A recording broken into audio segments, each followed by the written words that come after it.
Del lexicon al metal.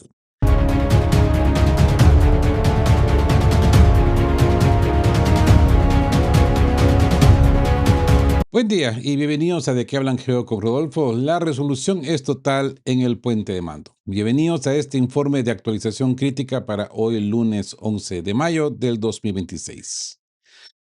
Si en nuestra primera entrega de hoy diseccionamos la retórica de acero de Vladimir Putin bajo los techos del Kremlin, en este segundo golpe va directo a donde la geopolítica se vuelve irreversible: al barro, al metal y a la sangre del frente. El día de silencio ha expirado. El cronómetro de la tregua de áncoras ha llegado a cero y lo que emerge tras el humo no es una pausa, sino la validación empírica de que el mapa ya no se dibuja con diplomacia, sino con la decisión militar definitiva. Hoy los datos tácticos de Radovka y los SITREPS de última hora no son simples resúmenes de movimientos. Son la confirmación de que Rusia ha dejado de esperar. Desde el estrangulamiento logístico en Krasny Liman hasta la cacería de drones robóticos en las calles de Konstantinovka, estamos ante una asfixia metódica que la prensa occidental, aún distraída con el desfile, pues se niega a ver. Mientras Kiev se desnuda ante el cinismo de sus propios drones cayendo en Letonia y la sombra de Donald Trump se proyecta sobre el interruptor de Starlink, en el Donbass, la pinza norte ha dejado de ser una proyección para convertirse en una realidad mecánica. Así pues, amigos de que hablan Geo, activen sus radares porque hoy conectamos los puntos entre el discurso del zar y el colapso de las reservas en el frente sur. Iniciamos el despliegue. Asfixia en el Donbass. La pinza norte se activa. Amigos, estar atentos a nuestros radares porque el frente de Krasny Liman está a punto de convertirse en una zona de asfixia logística para las fuerzas de Kiev. Como les decía, mientras la prensa occidental seguía distraída con el desfile, el 25º Ejército de Guardias ha ejecutado un movimiento de manual que pone en jaque a toda la aglomeración de Slaviansk-Kramatorsk. Y para ello, déjenme abrir el mapa, tenerlo presente. A ver, esto es Ucrania y vámonos directo. El estrangulamiento de la carretera T0514. La logística lo es todo, como siempre lo mencionamos acá en De qué hablan Geo no. Y las tropas rusas han cercado Stary Karavan y puesto a Brusovka en la zona gris. A ver, nos referimos a esta posición de acá. ¿Se dan cuenta? Esto es Stary Karavan y Brusovka, en ucraniano Brusivka. Como se pueden dar cuenta, esta área ya ha entrado en zona gris. Brusivka ya ha sido capturada. ¿Ya? Y si ampliamos el mapa, pues nos cuenta pues de que ya esto ya es un acercamiento más hacia Sloviansk. La carretera que mencionan, esta T0514, pues es la carretera que pues conecta directamente todas estas aglomeraciones. Aquí se pueden dar cuenta, ya podemos divisar la T0514, T0514, y esto ya acá ya es el cruce a Slaviansk. El premio mayor, como le dicen, ¿no? Ya, de todo este conflicto. La T0514 es la arteria vital que mantiene con vida la guarnición de Krasny Liman y está bajo fuego directo. El 25º Ejército consolida estas posiciones. El suministro, pues, como podemos ver, ya es casi que imposible. Los cruces alternativos en Mayaki son las trampas mortales bajo la artillería rusa. Ahora, cuando hablamos de Mayaki, nos referimos a este cruce de acá.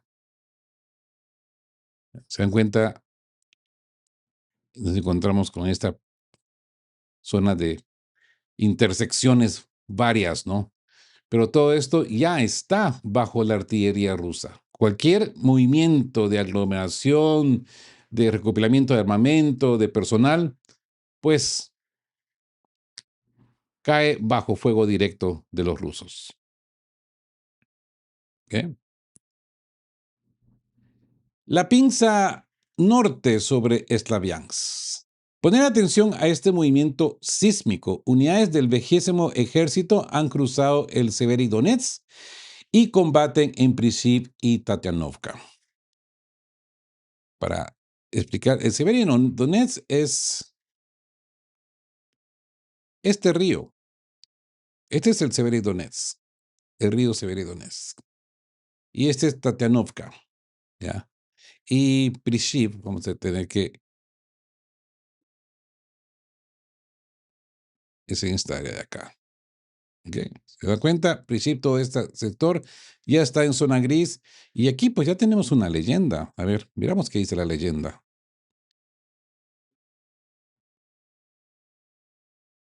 Vamos a ver si podemos traducir esto para evitar la fatiga, ¿no?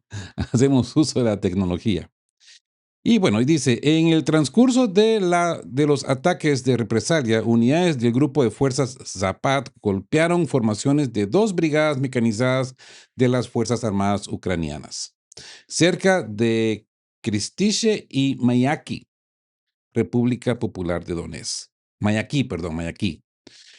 Las pérdidas de las Fuerzas Armadas ucranianas ascendieron a 90 soldados, 2 vehículos blindados de combate, 20 vehículos de motor y 3 cañones de artillería, incluidos 2 de fabricación occidental. O sea, la situación en esta zona, como puedes ver, se está creando esta pinza, ¿ya?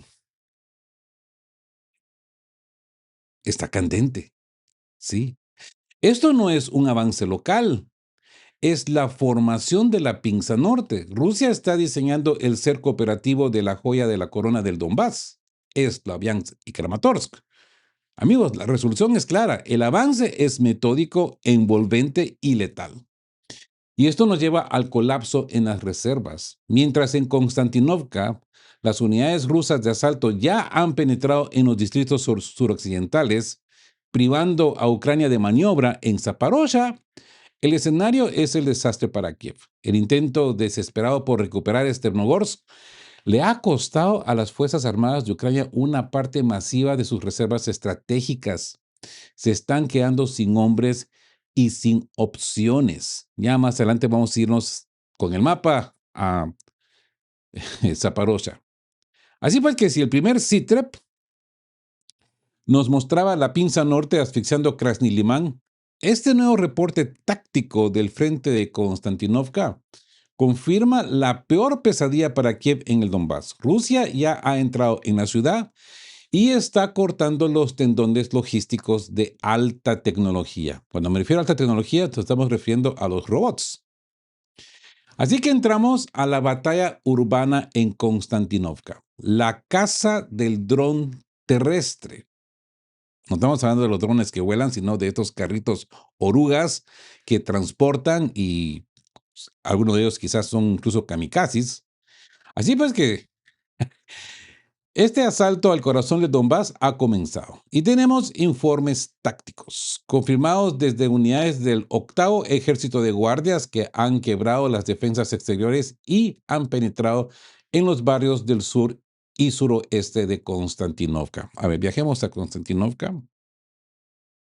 Aquí ya estamos en Konstantinivka, y nos estamos refiriendo a esta parte acá del sur de Konstantinivka. A ver, aquí está el cursor. Esta área de acá. ¿Ya?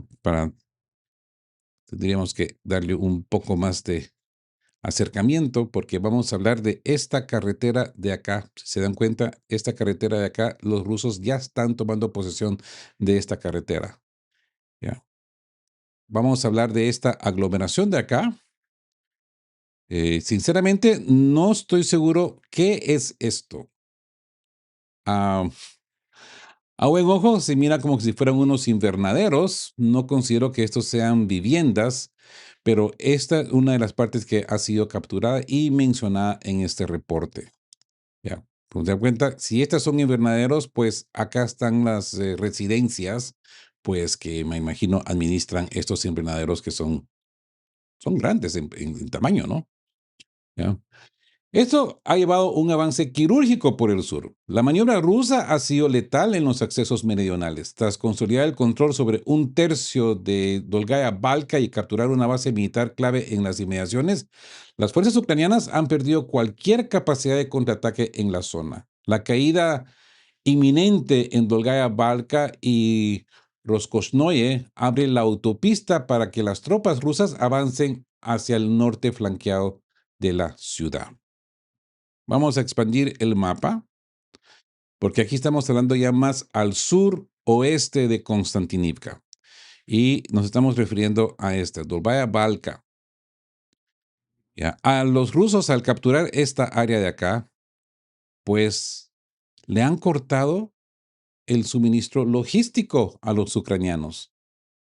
Por eso es que todo se está desmoronando rápidamente. ¿Ya? Estamos hablando de Dolbaya Dolgaya Balka y Krokosnoye, esta parte de acá. En ucraniano es Rokisne, Krokosnoye en ruso. Y lo que se estima, basado en análisis militares de expertos, pues de que la intención es circundar desde acá al norte de Konstantinivka, ¿ya? Entrando por utilizando esta barrera natural, ¿no? ¿Ya? Que creo que es de agua y, y- y bosques, ¿no? Ya. Esto sería un dardo doloroso a los ucranianos que encima de que ya estén perdiendo el sur de Konstantinivka, los rusos vengan y le aparezcan por el norte de Konstantinivka. Así que las tropas rusas avanzan hacia el norte flanqueando a la ciudad. Ahora, asfixiando la logística robótica. Atención a este detalle, amigos, porque esto es pura guerra del siglo XXI. El control ruso sobre estas zonas sureñas permite dominar los embalses y sus presas. Esto es a lo que me refiero, que estos son embalses, pues, de agua. ¿Mm? Todo esto, si se dan cuenta, y todo esto termina ya al norte de Konstantinivka. ¿Por qué es crucial? Porque estas presas son las únicas arterias que Kiev utiliza para abastecer a la guarnición de Konstantinivka mediante drones terrestres UGV. Rusia está cortando el suministro de alta tecnología, dejando a Ucrania sin drones y sin municiones antes de la batalla final. Ahora, entremos al infierno urbano en la calle Gromova.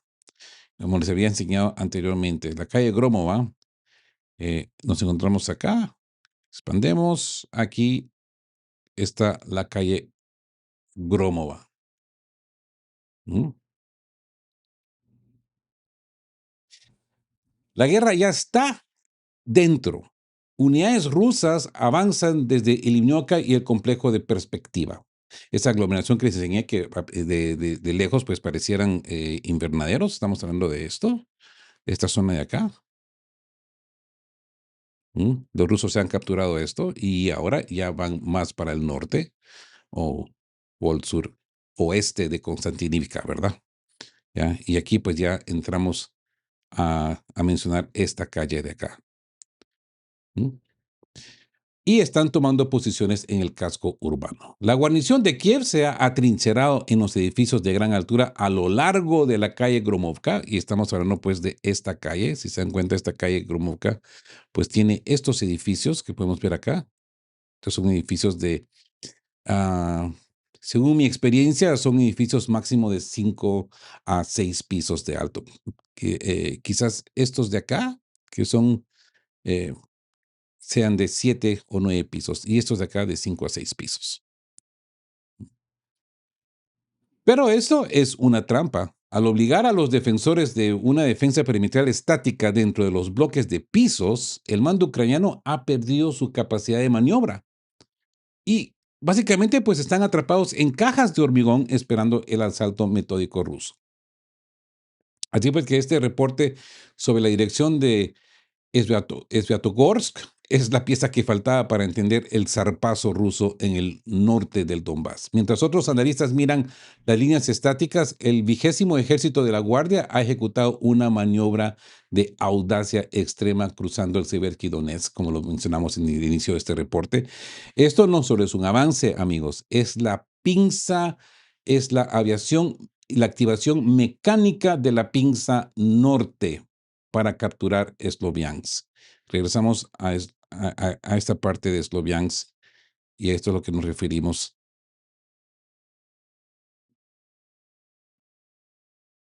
a esta pinza que aparece acá y acá. Perdón, acá. Nos referimos a esta pinza de acá. De acá, acá. Imagínense si los rusos pues capturan todo esto, ¿ya? Como les había explicado.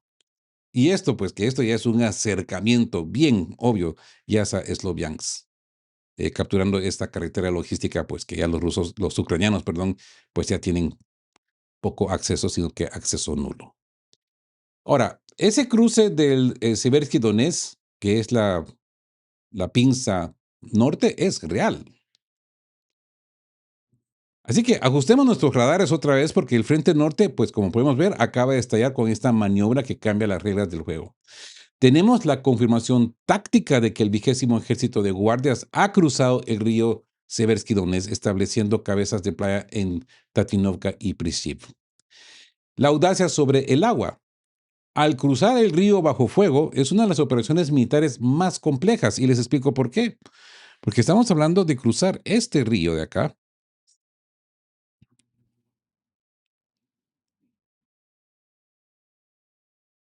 ¿Se dan cuenta? No es nada fácil.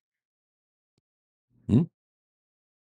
Incluso aquí todavía se mira una playa casi que turística.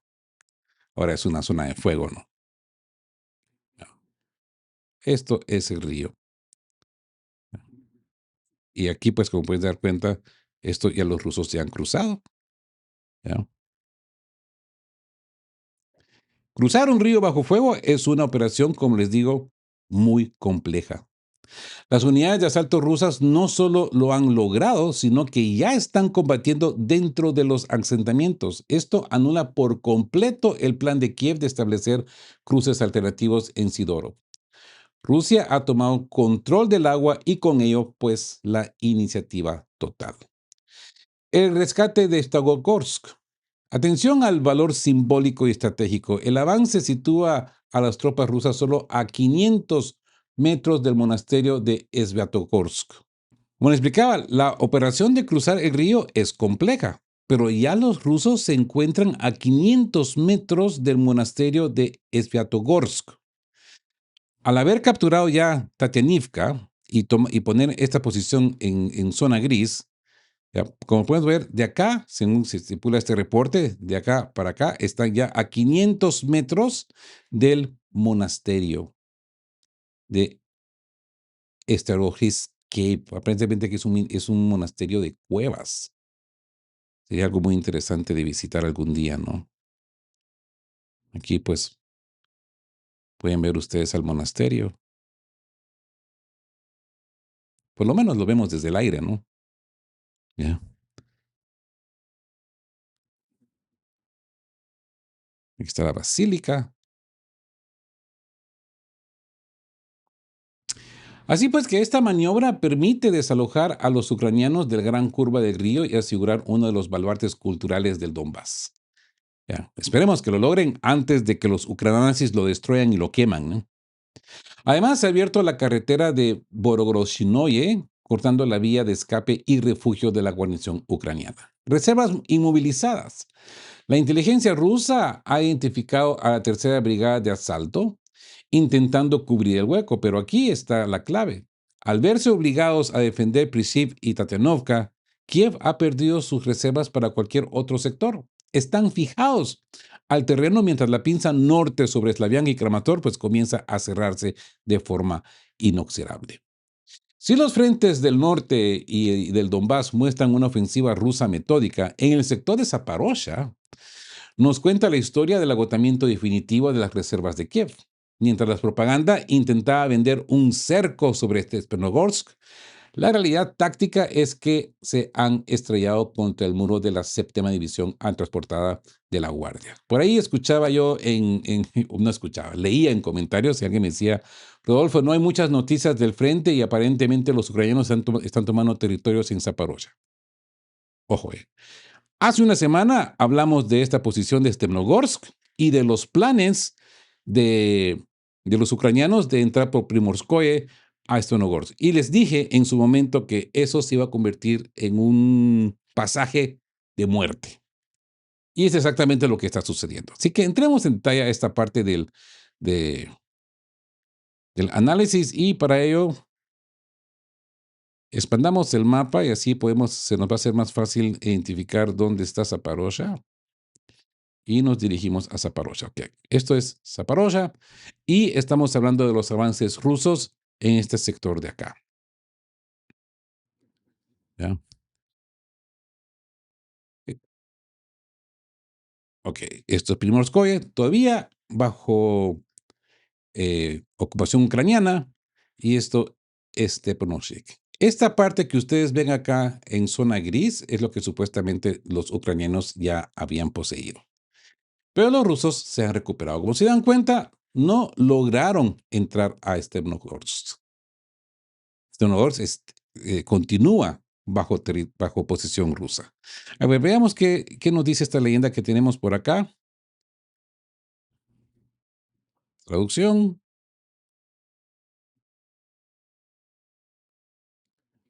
Se está preparando una ofensiva en Zaporozhye.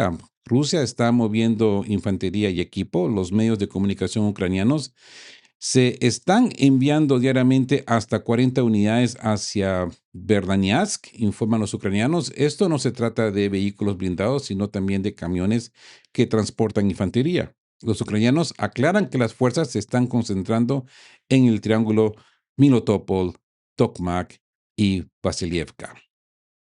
Hablan de una aglomeración de los rusos. Déjenme situar el mapa apropiadamente. Y se refieren de una triangulación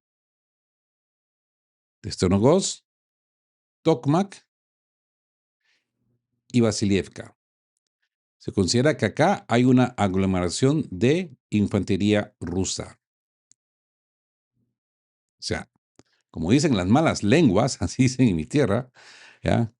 Veremos qué pasa ya a partir de hoy en la noche, que se termina el cese al fuego, porque aparentemente el 12 de mayo va a entrar bien cargadito, ¿no?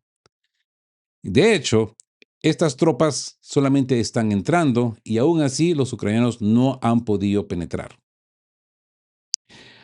Así pues que el muro de Zaporozhye, el fracaso de la maniobra de Stepnogorsk. Amigos, el Frente Sur ha dictado sentencia. En un intento desesperado por recuperar la iniciativa, las fuerzas de Kiev han lanzado sus últimas reservas contra las posiciones defensivas rusas en el sector occidental de Zaporozhye y el resultado es el agotamiento operativo. El objetivo frustrado. Amigos, el plan de Kiev era ambicioso, era ocupar Primorskoye, rodear Stepnogorsk por el sur y enlazar posiciones cerca de Pavlovka para amenazar la planta minera de Travchivsky. A ver, ¿de qué estamos hablando acá? Como les explicaba al principio, estamos hablando de Primorskoye. Supuestamente los ucranianos empezaban por acá, querían entrar atacando Stepnogorsk en esta zona. Y si nos movemos por acá al oeste, al este, perdón, aquí está Pavlivka en ucraniano. ¿Se dan cuenta? Todo esto está que en zona gris, que en territorio ruso, que en territorio ucraniano, está muy disputado. Pero lo más importante es que los ucranianos no han podido penetrar, porque el plan de ellos era entrar por Pavlivka y entrar y atacar Stepnogorsk por el sur, entrando por Pavlivka, atacar por el sur a Stepnogorsk y con refuerzos del norte en Primorskoye. No les ha salido bien. Buscaban un golpe de efecto estratégico, pero se han topado con la séptima división aerotransportada de la Guardia Rusa. Los paracaidistas rusos no solo han mantenido la línea, sino que han convertido el sector en una trampa de desgaste. ¿Qué les dije? Se los dije hace una semana. Esto se va a convertir en un corredor. Sí, la palabra correcta es un corredor de la muerte. Acá, en este sector de acá, para los ucranianos intentar entrar en esta carretera, esto se convirtió en un corredor de la muerte para ellos. La trampa de los cuatro pueblos. Atención a la geografía del frente. El avance ucraniano ha sido bloqueado sistemáticamente. El cuadrante Stopoye-Cherbatsky y Malaya-Cherbatsky-Pavlovka. ¿De qué estamos hablando acá? Estamos hablando de estos cuatro asentamientos. Empezando por Sternogorsk, que es lo que entramos acá. Ahí tenemos que expandir un poco el mapa para poder ver las ciudades. Pavlivka y estos dos aglomeraciones de acá. Cherbatsky y Mali-Cherbatsky. Y Stopove. Todo este sector se ha convertido en un muro para los ucranianos. Por eso es que ustedes pueden ver acá un rojo más intenso, ¿no? Porque esto ya se ha convertido básicamente en una muralla para los ucranianos. ¿No? Y pues no solamente lo pinta el mapa, sino las acciones en el terreno. Cada intento de flanqueo desde la segunda quincena de abril ha terminado en contraataques rusos devastadores. Kiev ha intentado forzar un corredor estrecho entre Primorskoye y Stepnogorsk, que en su momento les dije, se iba a convertir en un callejón sin salida donde su artillería y blindados pues han sido cazados uno a uno. Reservas agotadas. Esta es la clave para entender el discurso de Putin de ayer, ¿no? Ponen atención, el informe es demoledor. La mayor parte de las reservas ucranianas se han consumido en estos intentos fallidos, ya no tienen con qué presionar. Al perder la capacidad de maniobra en Sternogorsk, el frente de Zaporozhia entra en una fase de vulnerabilidad crítica para los defensores ucranianos. Así pues que estar atentos porque cuando las reservas se agotan en un intento fallido, lo que sigue es el colapso de la línea. Rusia ha aguantado el embate y ahora tiene el camino despejado para su propia contraofensiva. ¿Mm? Así pues que lo que acabamos de recibir no solo es una noticia, es la validación empírica y vergonzosa de lo que Vladimir Putin denunció en su última rueda de prensa sobre el pasillo báltico. El incidente del dron ucraniano en Letonia y la explicación de Kiev son una obra maestra del cinismo geopolítico. A ver, es que esto es para reírse. Fuego amigo y cinismo. El dron que ha desnudado a la OTAN. Si me permiten un sorbito de chocolate. Yo tomo el mate por las mañanas, ¿eh? Ya algún día les voy a explicar el por qué tomo el mate en ayunas. Pero será otro tópico. Así ves que estar atentos, porque la realidad acaba de superar a la ficción en el Báltico. Mientras Kiev intenta dar lecciones de moralidad, sus propios drones están cayendo sobre sus aliados.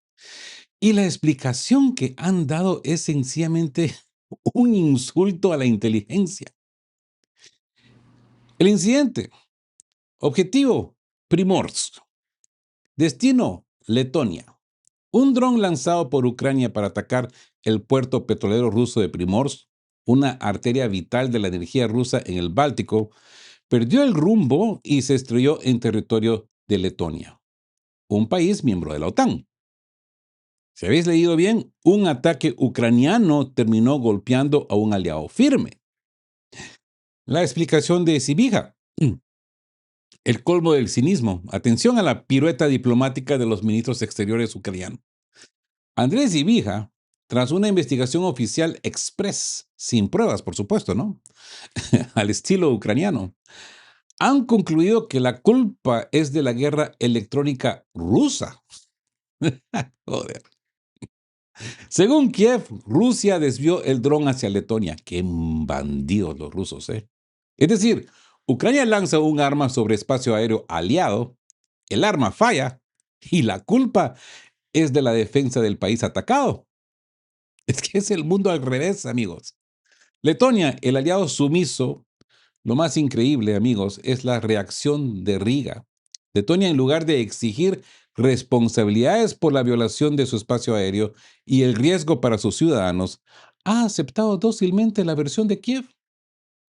Prefieren ser golpeados por drones ucranianos que admitir que su territorio está siendo usado como como un pasillo de tránsito impune para ataques contra Rusia. ¿Mm? Putin tenía razón. El corredor báltico es real. Este incidente valía palabra por palabra lo que Putin dijo ayer.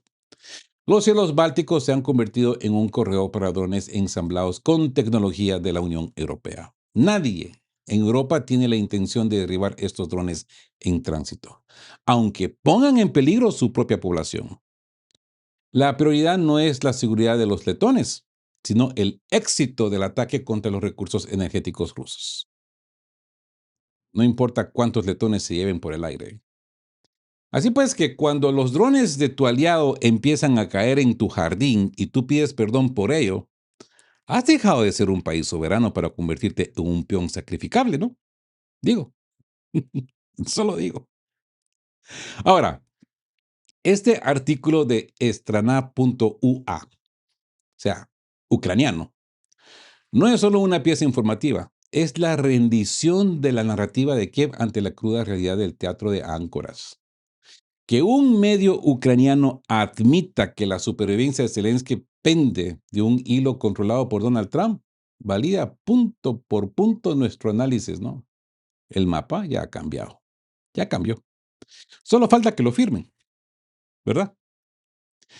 El rey desnudo. ¿Ha muerto el espíritu de Kiev? Vigilad una vez más sus radares, amigos, porque lo que estrana.ua acaba de publicar es el reconocimiento oficial del jaque mate estratégico. Mientras la prensa occidental intentaba vender una victoria moral, los propios ucranianos están advirtiendo de una sorpresa desagradable y que viene directamente desde la Casa Blanca. Sí, el fantasma de áncoras. Amigos, presten atención a este término. El acuerdo de áncoras. Lo que Putin sugirió en su rueda de prensa es lo que este artículo confirma. Existe un pacto entre Trump y Putin que exige la retirada total de Ucrania del Donbass. No es una sugerencia, es la condición sine que non para el fin de las hostilidades. Putin no dice que la guerra está terminando por optimismo ciego, sino porque está esperando que Trump ejecute su parte del trato. Por un lado. Por otro lado, Putin sabe perfectamente bien la situación europea. Lo estamos viendo en Reino Unido. Keir Starmer está a punto de renunciar o de que lo echen. Alemania está con una situación de perrísima con el hombre, con Merz, con su rating bien bajo. Y consecuentemente, la inflación europea en lo general, pues, no deja de dar números horribles. El interruptor de Starlink. ¿Cómo puede Trump obligar a Zelensky a entregar el Donbass? El artículo de estrana.ua lo dice claro, cortando el flujo de inteligencia y los datos de Starlink. Sin la visión satelital, el mando y el control proporcionado por Estados Unidos, pues las Fuerzas Armadas de Ucrania quedarían ciegas y mudas en cuestión de horas. Cuestión que lo hemos dicho acá, siempre, ¿no? Si Trump realmente quiere hacer la paz, es lo que tiene que hacer. Es la palanca mecánica que Trump tiene sobre el cuello de Kiev. Pero les recuerdo, como le genera dinerillo, pues no lo hace. El presidente del 9 de mayo, el caso Umerov. Para los que dudan de la influencia de Trump, aquí está la prueba de fuego.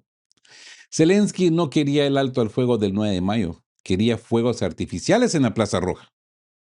Pero bastó una llamada y la citación de Rustem Umerov a Washington para que Kiev se plegara dócilmente. Trump ya no es un mediador, es el director de la orquesta. Y Zelensky es el músico que tiene que seguir la partitura si quiere seguir recibiendo fondos. La apuesta de Putin, el tablero global. Putin tiene dos caminos.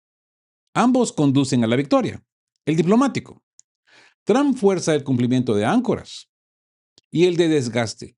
Mientras el mundo arde en Irán, los precios de la energía suben y la brecha entre Estados Unidos y Europa se ensancha, Rusia se fortalece. Putin sabe que el tiempo es un recurso que a él le sobra y a Zelensky se le agota.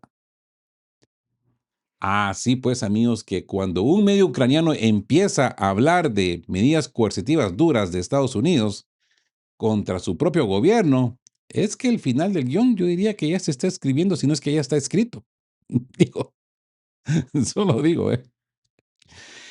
Y bien, mientras los ecos del desfile de la victoria aún resuenan y la tregua de 3 días de Trump expira oficialmente, el ministro de Defensa alemán, Boris Pistorius, ha aterrizado de sorpresa en Kiev. Y no es una visita de cortesía, es el lanzamiento de una asociación estratégica industrial que busca convertir a Ucrania en una fábrica de armas de largo alcance para la OTAN. ¿Sí? El eje Berlín-Kiev, la carrera por el largo alcance.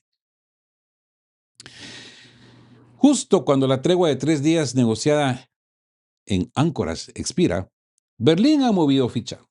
Boris Pistorius ha aparecido en Kiev para anunciar algo mucho más profundo que el envío de tanques: la creación de un complejo militar industrial germano-ucraniano. El salto de largo alcance. La palabra clave aquí es retaguardia profunda, amigos. Alemania ha reconocido que la OTAN tiene una brecha en armamento de largo alcance y planea cerrarla fabricando drones de última generación directamente en suelo ucraniano. No buscan defender la línea de frente, buscan la capacidad de golpear profundamente en territorio ruso. Es la respuesta técnica a la zona sanitaria de que habló Putin, ¿no? Y esto nos lleva a la privatización de la guerra. Porque atención a este movimiento financiero. Por primera vez, el gobierno alemán está involucrando a bancos y fundaciones privadas para financiar la industria de defensa ucraniana. Ya no es solo dinero público, es el capital privado alemán apostando por una guerra de largo plazo. Están intentando blindar a Kiev contra los posibles cortes de fondos de la administración Trump mediante una estructura financiera independiente. Patriot y Ares-T, el escudo de Kiev. Berlín ha confirmado que financiará ciertos o cientos de misiles Patriot de los estadounidenses Raytheon y nuevos sistemas Ares-T. Buscan que Kiev mantenga una posición de fuerza para evitar lo que llaman una paz dictada por Moscú. Pero vigilad porque los datos dicen otra cosa. Mientras Pistorius habla de fortalecer la posición negociadora, los CITREPs que hemos analizado hoy muestran una realidad de retroceso constante en el Donbass, ¿verdad? El fin de la tregua y el cruce de acusaciones. Hoy lunes se acaba el tiempo de silencio. Mientras Zelensky anuncia 150 ataques durante el alto al fuego, Moscú señala provocaciones constantes de Kiev. Moscú creo que la contabilización llegó casi que a los 6,000. Tengo que confirmarlo. Así pues que la visita de Pistorius en este preciso momento es una señal clara. Los halcones europeos no aceptan el espíritu de Áncoras y están dispuestos a militarizar Ucrania hasta las últimas consecuencias para sabotear cualquier concesión territorial. Amigos, el mapa se mueve en el Donbass. Alemania intenta cambiar las reglas del juego industrial. ¿Es una ayuda real o el último intento de una europea desesperada por no perder su relevancia frente al pacto de las grandes potencias? Así pues, amigos, la resolución es total. Con esto concluimos este análisis de actualización. Espero que haya sido de su agrado. Si lo es, denle el me gusta. Si son nuevos por acá, suscríbanse al canal. No se olviden, si pueden, si tienen las posibilidades, de apoyar al canal, para que esta voz siga siendo independiente y hablar de estos temas que no muchos se atreven a hablar. Estén juntos, fuertes, siempre buscando por la verdad y sean justos. Quedamos por ver. Chao, chao. Queremos recordarles que este espacio tiene un fin estrictamente educativo e informativo, basado en fuentes verificadas para fomentar una comprensión profunda de los hechos relevantes. Nos oponemos a la desinformación. Nuestra meta es el intercambio de conocimiento y el análisis crítico, siempre bajo el respeto a todas las partes involucradas.